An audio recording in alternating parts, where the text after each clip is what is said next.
Hello hi everyone, ఇంకొక కొత్త వీడియోతో మీ ముందుకు వచ్చేసాను. ఇవాళ కొత్త రెసిపీ వచ్చేసి పన్నీర్ బటర్ మసాలా కర్రీ. ఇప్పుడు ఈ పన్నీర్ బటర్ మసాలా కర్రీని మనం సేమ్ హోటల్ స్టైల్లో ఎలా ఉంటుందో అలాగే పర్ఫెక్ట్గా ఇంట్లో చేసేసుకుందాం. ఎలా చేసుకోవాలి ఏంటి అనేది ఫుల్ వీడియో ఉంటుంది, ఎక్కడ స్కిప్ చేయకుండా చూసేసేయండి. ఫస్ట్ ఒక ప్యాన్ తీసుకొని ప్యాన్ కొద్దిగా హీట్ అయిన తర్వాత 2 స్పూన్స్ ఆయిల్ వేసుకుందాం. ఆయిల్ వేసుకొని ఒక బిగ్ సైజ్ ఆనియన్ని కట్ చేసి వేసుకుందాం. ఆనియన్ లైట్ గోల్డెన్ బ్రౌన్ కలర్కి వచ్చాక కొద్దిగా సాఫ్ట్ అయితే సరిపోతుంది, ఓవర్ కుక్ అవ్వాల్సిన అవసరం లేదు. ఆనియన్ అనేది కొంచెం కలర్ చేంజ్ అయ్యి సాఫ్ట్ అయితే చాలు. తర్వాత ఈ ఆనియన్ చూసారు కదా, ఇలా లైట్గా సాఫ్ట్ అవుతున్నప్పుడు ఇలా సాఫ్ట్ అయిన తర్వాత ఒక 2 or 3 టమాటోస్, అంటే మీకు గ్రేవీ ఎక్కువ కావాలనుకుంటే ఒక టమాటో ఎక్కువ యాడ్ చేసుకోండి, లేదంటే 2 టమాటోస్ సరిపోతాయి. ఇలా టమాటోస్ని కూడా కొద్దిగా కట్ చేసేసుకొని ఆయిల్లో వేసేసుకున్న తర్వాత ఇవి కూడా కొద్ది సాఫ్ట్ అయితే చాలు, ఓవర్ కుక్ కావాల్సిన అవసరం లేదు, లైట్గా సాఫ్ట్ అయితే సరిపోతాయి. చూసారు కదా, ఇప్పుడు ఈ స్టేజ్లో ఉన్నప్పుడు మనము స్టవ్ ఆఫ్ చేసేసుకొని వీటిని కొద్దిగా చల్లారిన తర్వాత ఒక మిక్సీ బౌల్ తీసుకొని మిక్సీ బౌల్లోకి టర్న్ చేసేసుకుందాం. ఇలా మొత్తము మిక్సీ బౌల్లోకి వేసేసుకుందాం. ఇప్పుడు ఈ మిక్సీ బౌల్లో 1 ఇంచు అల్లం ముక్క, ఇవి మొత్తం మనం ఇప్పుడు గ్రైండ్ చేసుకోవాలి, కొద్దిగా చల్లారాలి. ఇలా ఒక అల్లం ముక్క, అలాగే ఒక 10 వెల్లుల్లి రెబ్బలు, కొద్దిగా జీడిపప్పు పలుకులు, ఇవన్నీ వేసుకొని ఒకసారి గ్రైండ్ చేసేసుకుందాం. ఇప్పుడు వచ్చేసి అదే ప్యాన్లో కొద్దిగా బటర్, అలాగే కొద్దిగా ఆయిల్, నేను మొత్తం బటరే తీసుకోవట్లేదు, కొంచెం ఆయిల్ కూడా యాడ్ చేసుకుంటున్నాను. ఇలా యాడ్ చేసుకోవడం వల్ల కర్రీకి టేస్ట్ వస్తుంది. ఓన్లీ బటర్ అయితే మీ ఇష్టం, అది ఆప్షను. ఇప్పుడు ఇవి కొద్దిగా హీట్ అయిన తర్వాత ఒక చిన్న ఆనియన్ను స్మాల్ పీసెస్ కట్ చేసేసి వేసుకుందాం. ఆనియన్ కొద్దిగా కలర్ చేంజ్ అయిన తర్వాత ఇందులోనే కొద్దిగా బిర్యానీ ఆకులు, ఇంకేమీ యాడ్ చేయట్లేదండి, ఎక్స్ట్రా ఫ్లేవర్స్ చెక్క మొగ్గ అలాంటివి ఏమి మీకు ఇష్టమైతే యాడ్ చేసేసుకోవచ్చు.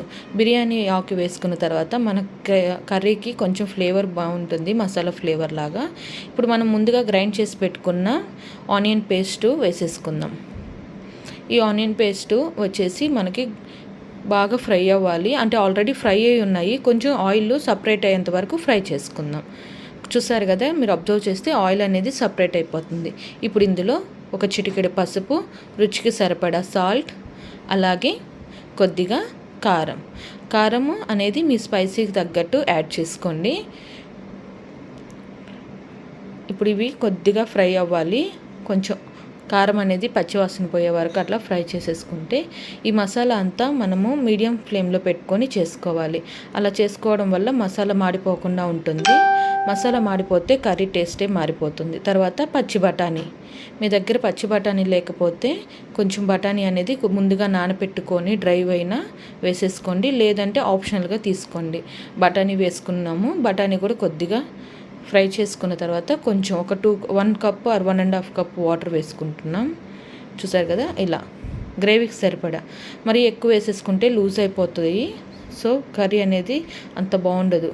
చిక్కగా ఉండి కొంచెం సెమీ గ్రేవీగా ఉంటేనే కర్రీ టేస్ట్ ఉంటుంది. అలాగే పన్నీరు 1 కప్ తీసుకున్నాను. ఇలా పన్నీర్ వేసేసుకున్నాం. ఇప్పుడు పన్నీర్ అన్నీ వేసేసుకొని మనము ఈ పన్నీర్ కర్రీని చపాతీ కాంబినేషన్, ఈ పన్నీర్ కర్రీని మనం చపాతీ కాంబినేషన్తో తింటున్నాం కాబట్టి నేను చపాతీస్ చేసుకుంటున్నాను.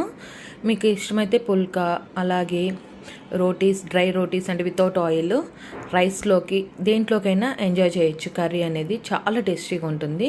సో చపాతీల్ని ఇలా నేను కొద్దిగా చేసేసుకున్నాను. కర్రీ ప్రిపేర్ అయిపోయే లోపల మనకి టైం కూడా సేవ్ అవుతుంది.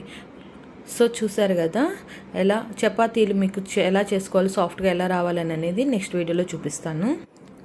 చూసారు కదా, మనకి పన్నీర్ వేసుకున్నాక ఒక 2 మినిట్స్ పన్నీర్ని కుక్ చేసుకుంటే సరిపోతుంది. ఇప్పుడు ఇందులోనే కొద్దిగా గరం మసాలా, అలాగే కొద్దిగా కొత్తిమీర వేసుకొని ఒక 1 మినిట్ అలా కలిపేసేసుకొని ఇంకా సర్వ్ చేసేసుకుందాం. చూసారు కదా, సర్వ్ అయిపోయింది.